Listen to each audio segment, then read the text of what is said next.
പ്രാരംഭ പ്രാർത്ഥനയ്ക്കായിട്ട് ഏറ്റവും വന്ദനായിട്ടുള്ള മാത്യൂസ് മാത്യു അച്ഛനെ ആദരവോടെ ക്ഷണിച്ചുകൊള്ളു. പ്രാർത്ഥിക്കാം. ഞങ്ങളുടെ ദൈവമായ കർത്താവെ, കേരളത്തിലും ഇന്ത്യയിലും ലോകത്തെമ്പാടും താവെ പ്രിയപ്പെട്ടവരുടെ മരണത്തിൽ ദുഃഖം തളം കെട്ടിരിക്കുന്ന ഈ പ്രഭാതത്തിൽ ദൈവമേ, നിന്നെ സ്തുതിപ്പാൻ ഞങ്ങളെ നീ പ്രാപ്തരാക്കിയല്ലോ. സങ്കീർത്തനം കാണിച്ച് ഞങ്ങളും പ്രാർത്ഥിക്കുന്നു. ഞങ്ങൾ ജ്ഞാനമുള്ളൊരു ഹൃദയം പ്രാപിക്കത്തക്കവണ്ണം ഞങ്ങളുടെ നാളുകൾ എണ്ണുവാൻ ഞങ്ങളെ ഉപദേശിക്കണമേ. ഞങ്ങൾ ജീവിച്ചാലും മരിച്ചാലും അങ്ങയുടെ വകയാണല്ലോ. ആകയാൽ അങ്ങയുടെ കൃപയിൽ ആശ്രയിച്ച് ജീവിപ്പാനും ദുഃഖത്തിലായിരിക്കുന്നവരെ അവിടുന്ന് സ്വാതന്ത്ര്യപ്പെടുത്തണമേ. കണ്ടതിന്റെ ഹൃദയ ദുഃഖത്തെ മാറ്റണമേ. ഞങ്ങളെ ആശ്വസിപ്പിക്കാൻ കഴിയത്തില്ല. രാവിലെ ധ്യാനത്തിന് ഞങ്ങൾ വീട്ടിൽ വരുമ്പോൾ നിന്റെ ശബ്ദങ്ങളെ കേൾപ്പിക്കണമേ. മോശയ്ക്ക് ശേഷം യോശുവയെ അവിടുന്ന് എഴുന്നേൽപ്പിച്ചല്ല കർത്താവേ. ഞങ്ങളുടെ ജീവിതകാലത്ത് ഞങ്ങളുടെ ജീവിത വിജയം എന്ന് പറയുന്നത് ഞങ്ങൾക്ക് ശേഷം ഞങ്ങളെക്കാളും കരുത്തുള്ള ആൾക്കാരെ മൂല്യബോധത്തോടെ വാർത്ത് സമൂഹം നൽകുവാൻ ഞങ്ങളെ സഹായിക്കണമേ. അതാണല്ലോ ജീവിത വിജയം. കർത്താവേ, ഞങ്ങൾ തന്നെ വളരുവാനല്ല, ഞങ്ങൾക്ക് ശേഷം മറ്റുള്ളവർ വളരുവാൻ, അവരെ ഒരുക്കുവാൻ ഞങ്ങളെ സഹായിക്കണമേ. ശ്രേഷ്ഠമായ മാതൃക ഞങ്ങൾക്കെല്ലാം തെരുമാറണമേ. ഞങ്ങൾ ജനിച്ച സാഹചര്യവും ഞങ്ങൾ വളർന്ന സാഹചര്യവും ശ്രേഷ്ഠമായ മാതൃകയാണല്ലോ കർത്താവെ. സ്വഭാവ രൂപീകരണം ഞങ്ങളെ പ്രാപ്തരാക്കുന്നത്. ഇന്ന് രാവിലെ കേൾക്കുന്ന വചനമൊക്കെ ഞങ്ങൾക്ക് അനുഗ്രഹീതമായി തീരുവാൻ സഹായിക്കണമേ. കർത്താവെ, പറയണമേ, അടയും കേൾക്കുന്നുള്ള ചിന്തയിൽ ഇരിപ്പാൻ സഹായിക്കണമേ. കർത്താവെ, വചനം പറയുന്ന അങ്ങയുടെ അഭിഷേകത്തിനെ വാഴ്ത്തണമേ. കേൾവിക്കാരെ ഞങ്ങളെല്ലാം നീ ഒരുക്കണം പ്രാർത്ഥിക്കുന്നു. പൗരസമയത്ത് ഏറ്റവും സന്തോഷകരമായ ഒരു പകൽ ഞങ്ങൾ തെരുമാറാകണമെന്ന് യേശു മെശിഹായുടെ നാമത്തിൽ ഞങ്ങളുടെ പ്രാർത്ഥന കേൾക്കുമാറാകണമേ. ആമേൻ. ഏറ്റവും വന്ദനായിട്ടുള്ള സക്രിയ പനിക്കാമറ്റും കോറപ്പിസ്കോപ്പാച്ചനെ ഈ ശുശ്രൂഷയിലേക്ക് ആദരവോടെ സ്നേഹത്തോടെ ബഹുമാനത്തോടെ സ്വാഗതം ചെയ്യുന്നു. ബഹുമാനപ്പെട്ട അച്ഛനെ സമാപന പ്രാർത്ഥനയും ആശീർവാദവും നിർവഹിക്കണമെന്ന് അഭ്യർത്ഥിക്കുന്നു. ഇപ്പോൾ വചന സന്ദേശം നൽകുന്നതിനായിട്ട് ഏറ്റവും ആദരവോടെ സ്നേഹത്തോടെ ബഹുമാനത്തോടെ reverend father Jiju Joseph Abraham അച്ഛനെ ക്ഷണിച്ചുകൊള്ളു. ത്രിയേക ദൈവതിരുനാമം വാഴ്ത്തപ്പെടുമാറാകട്ടെ. ബഹുമാനപ്പെട്ട വൈദിക ശ്രേഷ്ഠരെ, കർത്താവിൽ അനുഗ്രഹിക്കപ്പെട്ട ഏവരുമേ, വളരെ സന്തോഷത്തോടുകൂടി ഇന്നത്തെ ഈ ധ്യാന ചിന്തയ്ക്കായിട്ട് എല്ലാവരെയും സ്വാഗതം ചെയ്യുകയാണ്. അല്പസമയത്തെ ചിന്തയ്ക്ക് വേണ്ടി തിരഞ്ഞെടുത്തിരിക്കുന്നത് യോശുവ 1:8 വാക്യമാണ്. എന്നാൽ നിന്റെ പ്രവൃത്തി സാധിക്കും, നീ കൃതാർത്ഥനായും ഇരിക്കും. പ്രവാചകന്മാരിൽ തലവനായ മോശയുടെ മരണശേഷം ഇസ്രായേലിന്റെ നായകസ്ഥാനത്തേക്ക് വന്ന വ്യക്തിയാണ് യോശുവ. യോശുവ എന്ന പേരിന്റെ അർത്ഥം യഹോവയാണ് രക്ഷ, യാഹ്വേ ഈസ് സാൽവേഷൻ എന്നാണ്. നൂന്റെ പുത്രനായ യോശുവ മോശയുടെ ശുശ്രൂഷകനായിരുന്നു. കനാൻ ദേശം ഒറ്റുനോക്കുവാൻ പോയ 12 പ്രഭുക്കന്മാരിൽ ഒരുവനായിരുന്നു.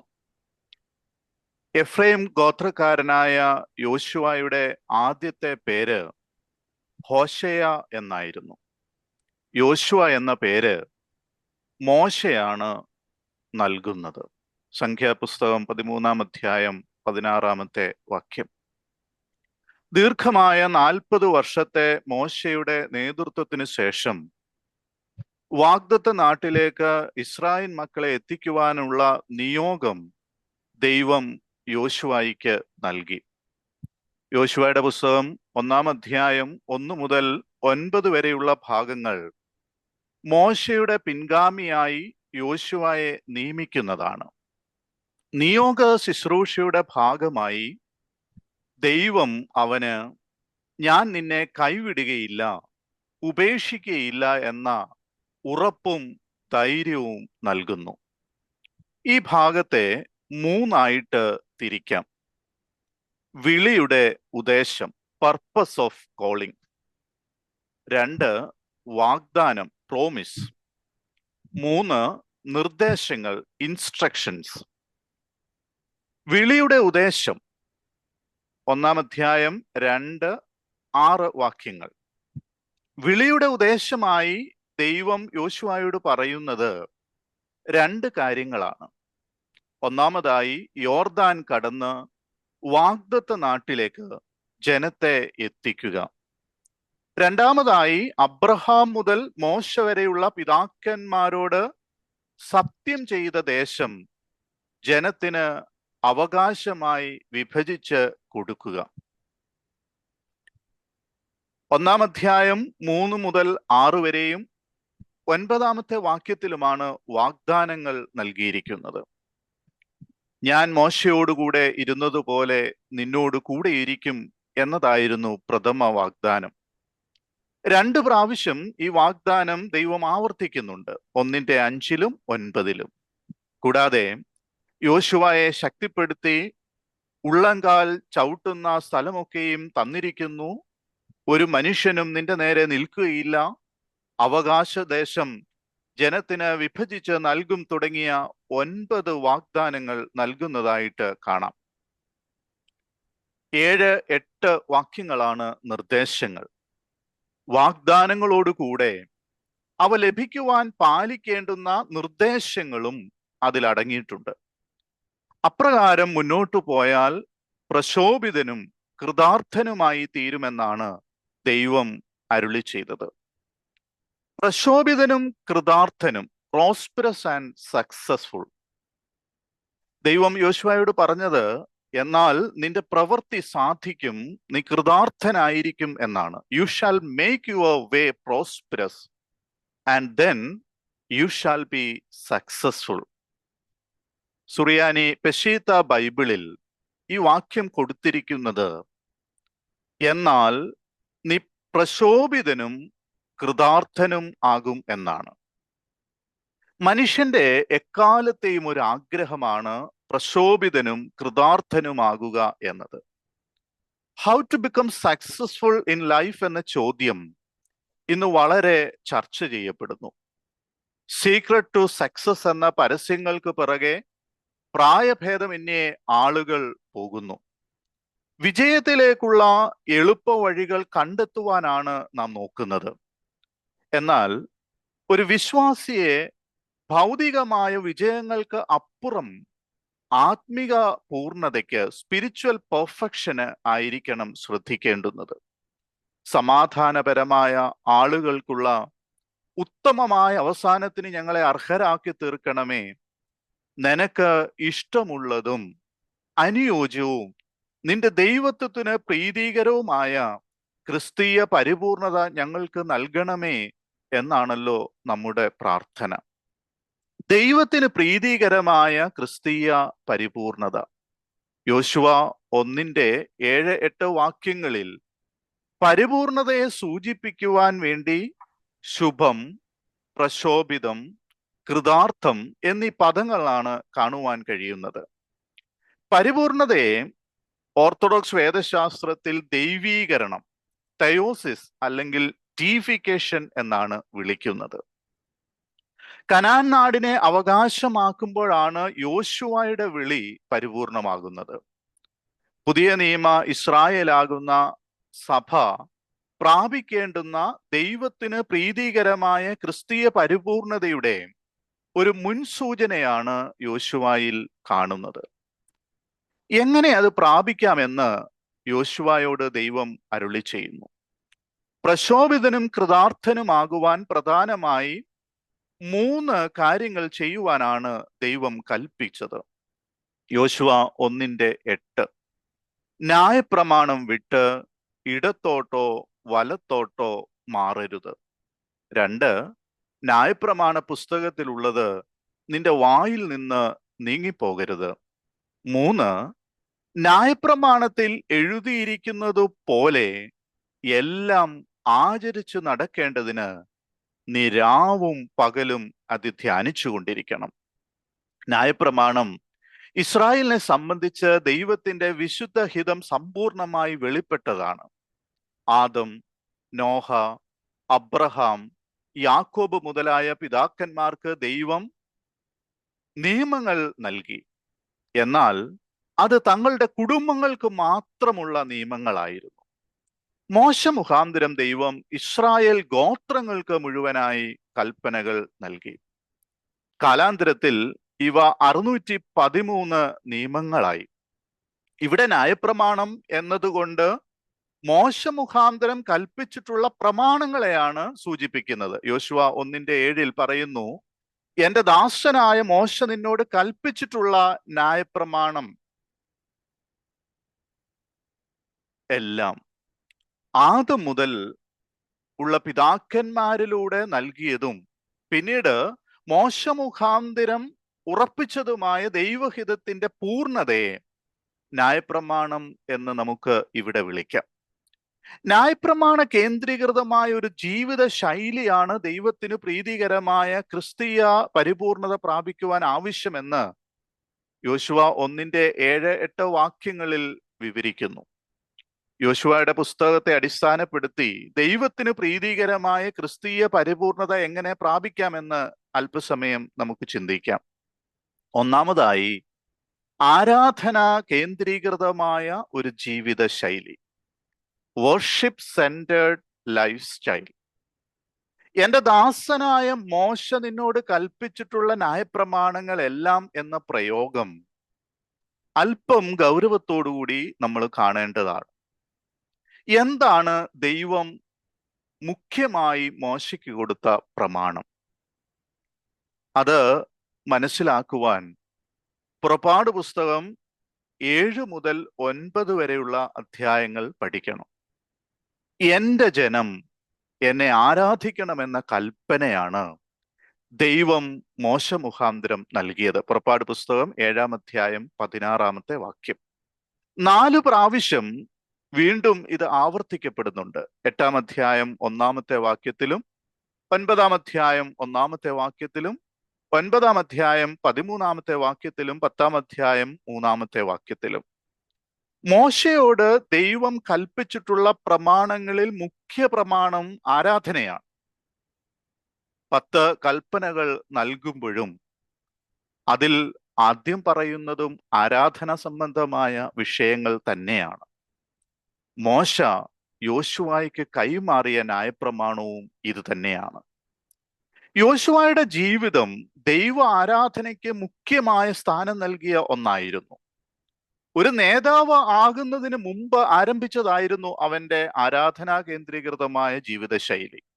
പുറപ്പാട് പുസ്തകം 33-ാം അധ്യായം 11-ാം വാക്യത്തിൽ ഇത് വ്യക്തമാകുന്നു. അവന്റെ ശുശ്രൂഷകനായ നൂനിന്റെ പുത്രനായ യോശുവ എന്ന ബാല്യക്കാരനോ കൂടാരം വിട്ടുപിരിയാതിരുന്നു എന്നാണ് പറയുന്നത്. മോശയും ജനവും കൂടാരവാതിക്കൽ മേഘസ്തംഭം നിൽക്കുന്നത് കണ്ടതിനു ശേഷം മടങ്ങിപ്പോയപ്പോഴും യോശുവ കൂടാരത്തെ വിട്ടുപിരിയാതെ ഇരുന്നു. ഈ ജീവിത ശൈലി അവസാനം വരെ കാത്തു. അതാണ് അദ്ദേഹം ഉറപ്പിച്ചു പറയുന്നത്, യഹോവയെ സേവിക്കുന്നത് നല്ലതല്ല എന്ന് നിങ്ങൾക്ക് തോന്നുന്നെങ്കിൽ നദിക്കക്കരെ വെച്ച് നിങ്ങളുടെ പിതാക്കന്മാർ സേവിച്ച ദേവന്മാരെയോ നിങ്ങൾ പാർത്തു വരുന്ന ദേശത്തിലെ അമോന്യരുടെ ദേവന്മാരെയോ ആരെ സേവിക്കുമെന്ന് ഇന്ന് തെരഞ്ഞെടുത്തുകൊള്ളുവീൻ. ഞാനും എൻ്റെ കുടുംബവുമോ ഞങ്ങൾ യഹോവയെ സേവിക്കും. യോശുവ 24:15. ആരാധന നമ്മെ ദൈവത്തിന് പ്രീതികരമായ ക്രിസ്തീയ പരിപൂർണതയിലേക്ക് നയിക്കുന്നു. നീ എന്നെ മെനഞ്ഞ് ഉണ്ടാക്കി എൻ്റെ മേൽ നിന്റെ കൈ വയ്ക്കുകയും ചെയ്തു. ആദിയിൽ വെള്ളിയാഴ്ച ദൈവം മണ്ണുകൊണ്ട് ആദത്തെ മെനഞ്ഞുണ്ടാക്കുകയും അവനിൽ ശ്വാസമൂതി സൃഷ്ടാവിനെ സ്തുതിച്ച് സ്തോത്രം ചെയ്യുവാൻ തക്കവണ്ണം അവനെ സംസാര ശക്തിയുള്ളവനാക്കി തീർത്തു എന്ന് ഓർത്തഡോക്സ് സഭയുടെ ശീമ നമസ്കാരം വെള്ളിയാഴ്ച സന്ധ്യാപ്രാർത്ഥനയിൽ ചൊല്ലുന്നത് മനുഷ്യ സൃഷ്ടിയുടെ ഉദ്ദേശം ആരാധന എന്ന ആശയത്തിലേക്ക് വിരൽ ചൂണ്ടുകയാണ്. യോശുവയുടെ ആരാധനാ കേന്ദ്രീകൃതമായ ജീവിത ശൈലിയെ 2 ഉദാഹരണങ്ങളിൽ വ്യക്തമാക്കാം. ഒന്ന് പെസഹാചരണമാണ്, 5-ാം അധ്യായം 10 മുതൽ 12 വരെയുള്ള വാക്യങ്ങൾ. 2 യാഗപീഠം പണിത് ആരാധിച്ചു എന്നുള്ളതാണ്, 8-ാം അധ്യായം 30-ാമത്തെ വാക്യം. അപ്പോൾ ഈ പശ്ചാത്തലത്തിൽ യോശുവ 1:7-8 ഒരു പുനർവായനയ്ക്ക് ശ്രമിച്ചാൽ നമുക്ക് താഴെ പറയുന്ന രീതിയിലേക്ക് അതിനെ കൊണ്ടുവരുവാൻ സാധിക്കും. ഒന്ന്, ആരാധന വിട്ട് ഇടത്തോട്ടോ വലത്തോട്ടോ മാറരുത് എന്ന്. രണ്ട്, ആരാധന നമ്മുടെ വായിൽ നിന്ന് നീങ്ങിപ്പോകരുത്. മൂന്ന്, ആരാധന നമ്മുടെ ധ്യാനമായിരിക്കണം എന്ന്. രണ്ടാമതായി, വചന കേന്ദ്രീകൃതമായ ഒരു ജീവിത ശൈലിയാണ്, വേർഡ് സെന്റേർഡ് ലൈഫ് സ്റ്റൈൽ. വചന കേന്ദ്രീകൃതമായ ഒരു ജീവിത ശൈലിയാണ് രണ്ടാമത് ദൈവത്തിന് പ്രീതികരമായ ക്രിസ്തീയ പരിപൂർണതയെ പ്രാപിക്കുവാൻ ആവശ്യം. ദൈവവചനത്തിന് എപ്പോഴും പ്രാധാന്യം നൽകിയ ഒരു വ്യക്തിയായിരുന്നു യോശുവ. രൂബേന്യരോടും ഗാദ്യരോടും മനശ്ശയുടെ പാതിഗോത്രത്തോടും ദൈവം ഓർമ്മിപ്പിക്കുന്നത്, ദൈവം ഓർമ്മിപ്പിക്കുന്നതായി പ്രത്യേകമായി പറയുന്നത്, മോശ നിങ്ങളോട് കൽപ്പിച്ച വചനത്തെ ഓർത്തുകൊള്ളുവീൻ എന്നാണ്. യോശുവ 1:13. Remember the word that Moses the servant of the lord commanded you. യോർദാൻ കടക്കുന്നതിന് മുമ്പ് യോശുവ ഇസ്രായേൽ മക്കളോട് പറഞ്ഞതും ദൈവമായ യഹോവയുടെ വചനം കേൾപ്പീൻ എന്നാണ്. 3:9. യഹോവയുടെ വചനപ്രകാരമാണ് പുരോഹിതർ നിയമപ്പെട്ടകവുമായി യോർദാനിൽ നിന്നതും ജനം ഉണങ്ങിയ നിലത്തുകൂടി മറുകര കടന്നതും. പിന്നീട് ഗോത്ര സംഖ്യയ്ക്ക് ഒത്തവണ്ണം 12 കല്ലുകൾ യോർദാന്റെ നടുവിൽ നിന്ന് എടുത്ത് ഗിൽഗാലിൽ നാട്ടിയതും ദൈവവചനപ്രകാരമായിരുന്നു. ഇസ്രായേൽ മക്കളെ രണ്ടാമത് പരിച്ഛേദന ചെയ്തതും യെരിഹോവിനെ വിജയിച്ചതും എല്ലാം ദൈവവചനപ്രകാരമായിരുന്നു. എപ്പോൾ ഇസ്രായേൽ ദൈവവചനത്തെ ബഹുമാനിച്ച് അനുസരിച്ചുവോ അപ്പോഴവർ കൃതാർത്ഥരാകും. ദൈവവചനത്തെ അനുസരിക്കാതെ എപ്പോൾ മറുതലിച്ചോ അപ്പോഴവർക്ക് പരാജയമുണ്ടാകും. യഹൂദ ഗോത്രക്കാരനായ ആഖാൻ നിമിത്തം ഹായി പട്ടണത്തോട് പരാജയപ്പെട്ടത് ദൈവവചനത്തെ അനുസരിക്കാഞ്ഞതുകൊണ്ടാണ്. യോശുവയുടെ വചന കേന്ദ്രീകൃതമായ ജീവിത ശൈലിക്ക് നിരവധിയായ ഉദാഹരണങ്ങൾ ഈ പുസ്തകത്തിൽ നിന്ന് നമുക്ക് കണ്ടെത്തുവാനായിട്ട് കഴിയും. എന്നാൽ 4 ഉദാഹരണങ്ങൾ പ്രത്യേകമായി ചിന്തയ്ക്ക് സമർപ്പിക്കുകയാണ്. 1, പരിച്ഛേദന കഴിച്ചു എന്നുള്ളതാണ്. 2, മോശ കൽപ്പിച്ച ന്യായപ്രമാണം ഇസ്രായേൽ സഭ മുഴുവൻ കേൾക്കെ യാതൊന്നും വിട്ടുകളയാതെ വായിച്ചു എന്നാണ്. അവിടെ ആ യാതൊന്നും വിട്ടുകളയാതെ എന്നുള്ളത് പ്രത്യേകം ശ്രദ്ധിക്കണം. പ്രമാണം ഒന്നുപോലും വിട്ടുകളയാതെ ജനത്തെ വായിച്ചു കേൾപ്പിച്ചു. 8:35. മൂന്നാമതായി, ദൈവം മോശയോട് കൽപ്പിച്ചതിൽ ഒന്നും യോശുവ ചെയ്യാതെ വിട്ടില്ല എന്നുള്ളതാണ്. എല്ലാം ചെയ്തു എന്നുള്ളതാണ്. 11:15. 4, തന്നോട് ദൈവം കൽപ്പിച്ച വചനങ്ങളെ യോശുവ ന്യായപ്രമാണ പുസ്തകത്തിൽ എഴുതി ജനത്തിന് നൽകി. 24-26. പഴയ നിയമ പിതാക്കന്മാരിൽ ഏറ്റവും പ്രശോഭിതനും കൃതാർത്ഥനുമായ ഒരു വ്യക്തിയായിരുന്നു യോശുവ എന്നത് നിസ്സംശയം പറയുവാൻ കഴിയും. 27 സംവത്സരം ജനത്തിന് നേതാവായിരുന്ന പ്രശോഭിതനും കൃതാർത്ഥനുമായ യോശുവ 110-ാമത്തെ വയസ്സിൽ പിതാക്കന്മാരോട് ചേർക്കപ്പെട്ടു. അദ്ദേഹത്തിന്റെ ജീവിതം നമ്മോട് പറയുന്നത് യഥാർത്ഥമായ കൃതാർത്ഥത, ആത്മീക വളർച്ചയും അതിൻ്റെ പൂർണ്ണത കൈവരിക്കലുമാണ്. ദൈവത്തിന് പ്രീതികരമായ ക്രിസ്തീയ പരിപൂർണതയുടെ കണ്ടെത്തലാണ് അത്. നമ്മുടെ ജീവിതത്തെക്കുറിച്ചുള്ള ദൈവത്തിന്റെ ഉദ്ദേശത്തിന്റെ പൂർത്തീകരണമാണ്. അതിനായിട്ട് നമുക്കൊരുങ്ങാം. ദൈവം എല്ലാവരെയും സഹായിക്കട്ടെ. ഇങ്ങനെ ഒരു അവസരം തന്ന എല്ലാവരോടുമുള്ള നന്ദിയും സ്നേഹവും അറിയിച്ചുകൊണ്ട് നിർത്തുന്നു. ദൈവത്തിന്റെ അനുഗ്രഹങ്ങൾ എല്ലാവരോടും കൂടി എപ്പോഴും ഉണ്ടായിരിക്കട്ടെ. താങ്ക് യു ജിജോ അച്ഛ. അനുഗ്രഹിക്കപ്പെട്ട സന്ദേശത്തിനായിട്ട് നന്ദി. ഈ ശുശ്രൂഷയെ ധന്യമാക്കി തീർത്തതിൽ പ്രത്യേകം നന്ദി അറിയിക്കുന്നു. ഇപ്പോൾ സമാപന പ്രാർത്ഥനയും ആശീർവാദവും ബഹുമാനപ്പെട്ട റവറൻ സക്കറിയ പനിക്കാമറ്റും കോറപ്പിസ്കോപ്പ അച്ഛൻ നിർവഹിക്കണം. അഭ്യർത്ഥിക്കാം. നമുക്ക് പ്രാർത്ഥിക്കാം. ബറഖ്മോർ സ്നേഹവാനായ ദൈവമേ, ആഴമേറിയതായ ഒരു ചിന്തയെ ധ്യാനിക്കുവാൻ തക്കവണ്ണം അവിടുത്തെ അഭിഷിക്തനിൽ കൂടി ഇന്നേ ദിവസം ഞങ്ങൾക്കതിൽ പങ്കാളികളാകുവാൻ തക്കവണ്ണം സാധിച്ചല്ലോ. അവിടുത്തെ നിയോഗത്തെ ഓർത്ത് നിന്നെ സ്തുതിക്കട്ടെ. ഞാൻ നിന്നെ ഉപേക്ഷിക്കുകയില്ല, നിന്നോട് കൂടെ ഇരിക്കും എന്നതായ യഹോവയുടെ വാഗ്ദത്വം അത് ഞങ്ങളുടെ എളിയ ജീവിതത്തിലും ഞങ്ങൾ ഓരോരുത്തരിലും അത് പ്രവർത്തന മുഹൂർത്തമാകുവാൻ തക്കവണ്ണം ദൈവമേ സഹായിക്കണമേ. അതിൻ്റെ അനുഭവം ദൈവമഹത്വത്തിൻ്റെ പങ്കാളിത്തം ഞങ്ങൾക്ക് എല്ലാവർക്കും നൽകണമേ. നീ പ്രശോഭിതനും കൃതാർത്ഥനുമായിരിക്കും എന്ന് ആ ശബ്ദം യോശുവ കേട്ടതുപോലെ ദൈനംദിന ജീവിതത്തിൽ ദൈവനാമത്തിൽ ഞങ്ങൾ ചിന്തിക്കുകയും പ്രവർത്തിക്കുകയും ചെയ്യുന്ന കാര്യങ്ങളൊക്കെയും ദൈവമേ അതിൻ്റെ പൂർത്തീകരണത്തിനായിട്ട് രൂപാന്തരപ്പെടണമേ എന്ന് പ്രാർത്ഥിക്കുന്നു. അവിടുത്തെ ഇഷ്ടത്തിന് ഉചിതമായ നടപടികൾ തെളിയിക്കുവാൻ ഞങ്ങളെ സഹായിക്കണമേ. ന്യായപ്രമാണം വിട്ട് ഇടത്തോട്ടോ വലത്തോട്ടോ മാറരുത്. ആരാധനയോട് ബന്ധപ്പെട്ടുള്ളതായ ജീവിതം, യാഗപീഠത്തോട് ചേർന്നുള്ളതായ ജീവിതം, വചന കേന്ദ്രം ആയിരിക്കുന്ന ജീവിതം, യഹോവയുടെ അരുളപ്പാട് എഴുതി ജനത്തിന് നൽകി ക്രിസ്ത്യ ജീവിതത്തിൻ്റെ പൂർണ്ണത ഏതെല്ലാം രീതിയിൽ ഇന്ന് അത് സാധ്യമായി തീരുമോ അതിന് ഞങ്ങളെ എല്ലാവരെയും ഒരുക്കണമേ എന്ന് പ്രാർത്ഥിക്കുന്നു. ദൈവമേ, അവിടുത്തെ ചട്ടങ്ങളും പ്രമാണങ്ങളും അനുസരിച്ച് നടക്കണമെന്നുള്ള കൽപ്പന പലപ്പോഴും ഞങ്ങൾ വിസ്മരിച്ചു പോകുന്നു.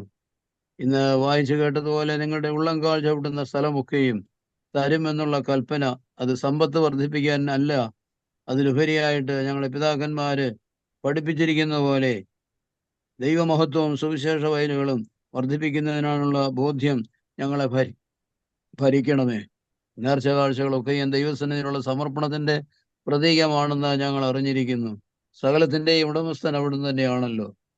ദൈവമേ, ജീവിതത്തിൽ ദൈനംദിന ജീവിതത്തിൽ പ്രതിസന്ധികളെ പ്രയാസങ്ങളൊക്കെയും ഉണ്ടാകുമ്പോൾ അവിടുത്തെ സജീവമായ സാന്നിധ്യം ഞങ്ങളോടൊപ്പം ഉണ്ട് എന്നുള്ളത് ഞങ്ങൾക്ക് പ്രത്യാശ ദുർഭരമായിരിക്കാൻ തക്കവണ്ണം ഞങ്ങളെ വഴി നടത്തണമേ എന്ന് പ്രാർത്ഥിക്കുന്നു. എന്നേക്കും ഞങ്ങളെ വഴി നടത്തുന്ന ദൈവം നീ തന്നെയാണല്ലോ. ജീവിതത്തിൻ്റെതായ അനുഭവങ്ങളെ അതിജീവിക്കുന്ന നല്ല ദൈവസന്നിധിയിലുള്ളതായ സമർപ്പണവും പ്രത്യാശയിൽ അടിസ്ഥാനപ്പെട്ടുള്ളതായ പ്രവർത്തനങ്ങളും ഞങ്ങൾക്ക് നൽകണമേ എന്ന് പ്രാർത്ഥിക്കുന്നു.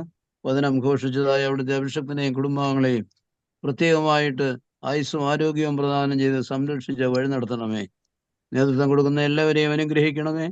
വളരെ അകലെയും ചാരയുമായിട്ട് ഇരുന്നതിൽ പങ്കാളികളാകുന്ന ഏവർക്കും അവരവരുടെ പ്രായത്തിന് തക്കവണ്ണം ജ്ഞാനത്തിന് തക്കവണ്ണം ഉചിതമായിട്ടുള്ള ദൈവിക നടത്തിപ്പ് കാണുവാനും ദൈവമേ നിന്റെ മഹത്വത്തിന്റെ പങ്കാളിത്തം അനുഭവിപ്പാനും ഇടയാകണമേ. ഞങ്ങളെല്ലാവരും ഒന്നുചേർന്ന് നിനക്കും നിന്റെ പിതാവിനും പരിശുദ്ധ റൂഹായിക്കും സ്തുതിയും സ്തോത്രവും കരയേറ്റും ആയത് ഇപ്പോഴും എല്ലായ്പ്പോഴും എന്നേക്കും തന്നെ. ആമേൻ. ബാറയ്ക്കുമോർ വലിയവനും നമ്മുടെ രക്ഷിതാവുമായിരിക്കുന്ന യേശുമിശിഹാ ദൈവത്തിന്റെ കൃപയും അനുഗ്രഹങ്ങളും നാം എല്ലാവരോടുകൂടെയും നമ്മുടെ എല്ലാ ഭവനങ്ങളോടെയും ദൈനംദിന ജീവിതത്തിന്റെ എല്ലാ നന്മ നിറഞ്ഞ അനുഭവങ്ങൾക്ക് വേണ്ടിയും സദാ ഇപ്പോഴും ഉണ്ടായിരിക്കുമാറാകട്ടെ. ആമേൻ.